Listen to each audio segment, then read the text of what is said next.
Recorded future नामक निजी खुफिया फर्म ने दावा किया है कि गत अगस्त से मार्च तक हमने कम से कम 7 बार भारत के स्टेट लोड डिस्पैच सेंटर्स में चीनी हैकर्स की घुसपैठ का पता लगाया है। चीन लद्दाख में अनुचित और आपत्तिजनक हरकतों से बाज नहीं आ रहा है। एक निजी खुफिया फर्म का दावा है कि उसने बीते 8 माह में कई बार लद्दाख के पास की पावर ग्रिड को निशाना बनाया है। दोनों देशों के बीच क्षेत्र में एलएसी को लेकर पहले से लंबा गतिरोध जारी है। रिकॉर्डेड फ्यूचर नामक निजी खुफिया फर्म ने दावा किया है कि गत अगस्त से मार्च तक हमने भारत के कम से कम 7 स्टेट लोड डिस्पैच सेंटर्स में चीनी हैकर्स की घुसपैठ का पता लगा लिया है। ये सेंटर संबंधित राज्यों में बिजली आपूर्ति की रियल टाइम निगरानी करते हैं। ये हमले उत्तर भारत के केंद्रों पर खासतौर से किए गए। इनमें भी लद्दाख से लगी भारत चीन सीमा इलाके में स्थित केंद्रों को ज्यादा निशाना बनाया गया। सूत्रों ने यह भी बताया कि ये साइबर हमले पिछले साल अगस्त से मार्च के बीच हुए थे। उन्होंने कहा कि जांच में पाया गया कि भारतीय लोड डिस्पैच केंद्रों से दुनिया भर में फैले चीन के सरकारी कमांड और कंट्रोल सर्वर्स को डेटा भेजा जा रहा है। रिकॉर्डेड फ्यूचर ने कहा कि पावर ग्रिड के केंद्रों को निशाना बनाने के अलावा चीन के सरकारी हैकर्स ने भारत के आपात प्रतिक्रिया तंत्र पर भी धावा बोला।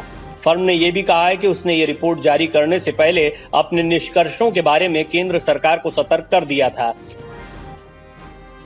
सरकार ने अभी तक उसकी रिपोर्ट पर कोई टिप्पणी नहीं की है। ये फर्म विश्व के सरकारी हैकर्स पर नजर रखने वाली सबसे बड़ी खुफिया कंपनियों में शुमार है। इसका कहना है कि चीनी हैकर्स पावर ग्रिड के सेंटर्स के आसपास के बुनियादी ढांचे की जानकारी जुटाना चाह रहे थे। बिजली केंद्रों में चीनी घुसपैठ का उद्देश्य इन जटिल प्रणालियों के बारे में जानकारी हासिल करना भी हो सकता है, ताकि भविष्य में इनके उपयोग की क्षमता विकसित की जा सके। दुनिया भर में साइबर अटैक के मामले बढ़ रहे हैं। पिछले साल अमेरिका में रैनसमवेयर अटैक के कारण लाखों लोग प्रभावित हुए थे। ऑस्ट्रेलिया में बिजली नेटवर्क पर साइबर अटैक के कारण लाखों लोग बिजली गुल होने की कगार पर पहुंच गए थे।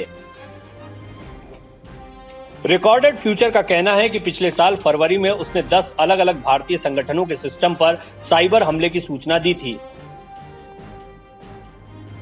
भारत चीन के बीच 3500 किलोमीटर लंबी सीमा है। इससे सटे कुछ क्षेत्रों को लेकर चीन दावा करता रहा है। दोनों देशों के बीच 1962 में जंग भी हो चुकी है। 2020 में एक बार फिर दोनों देशों में संघर्ष हुआ, जब लद्दाख में चीनी सेना ने घुसपैठ की कोशिश की। गलवान घाटी में हुए इस संघर्ष में चीन को भारी नुकसान उठाना पड़ा था। वहीं भारत के भी 20 जवान शहीद हो गए थे। इसके बाद दोनों देशों की सेना बड़ी संख्या में वहां तैनात है। तनाव और सेना हटाने के लिए 15 बार सैन्य कमांडर स्तर की वार्ता हो चुकी है। कुछ क्षेत्रों में सैन्य वापसी हो चुकी है, बाकी को लेकर चर्चा जारी है। Video desk अमरउजाला.com। डाउनलोड करें अमर उजाला ऐप और पाएं खबरें लगातार। अगर आप ये वीडियो YouTube पर देख रहे हैं तो हमारे चैनल को सब्सक्राइब करें और बेल आइकन को दबाना ना भूलें। अगर आप Facebook पर ये वीडियो देख रहे हैं तो हमारे पेज को लाइक करें।